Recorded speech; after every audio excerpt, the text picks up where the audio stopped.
Santhiou, terre des grandes richesses culturelles qui singularisent le patrimoine des communautés Mbo et Bamileke qui vivent en harmonie dans cet arrondissement de la Menoua. C'est bien connu.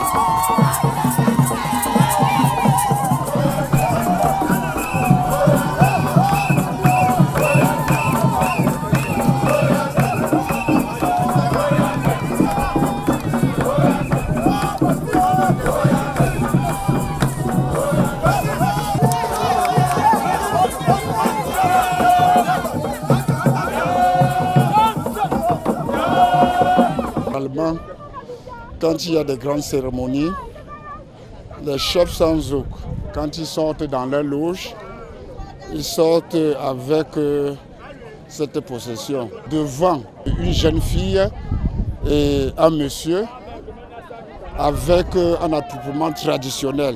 Et vous avez vu ce que la jeune dame a tenir à main. C'est vraiment la force et le pouvoir des chefs sans zouk. Un beau sans eau doit s'habiller en tenue traditionnelle, dont le pain.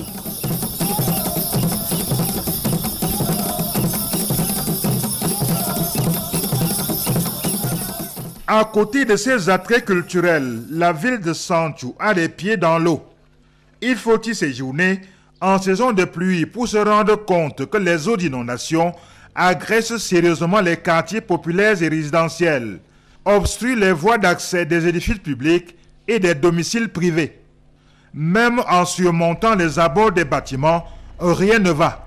Nous avons un peu trop de problèmes lorsque nous travaillons ici. La pluie, quand il y a l'inondation, ce n'est pas facile. Oui, on travaille, et même quand on travaille, là, l'eau entre dans les bottes là, et puis ça donne des démangeaisons sur les pieds. Oui, ça donne les petites maladies là. Donc quand on travaille en saison pluvieuse, c'est très difficile. Dans cet arrondissement, les moustiques se multiplient à profusion. Ici, la floraison du maïs n'arrange pas la situation.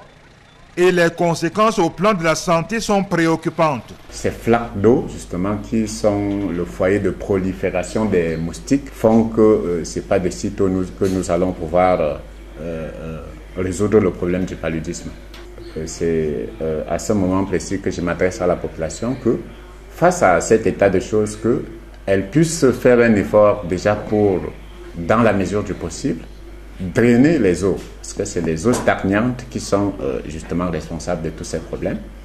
Essayer de drainer les eaux, essayer de faire l'hygiène autour des maisons et évidemment compléter avec tous les efforts que le gouvernement a eu à faire, à savoir utiliser les moustiquaires effectivement le soir.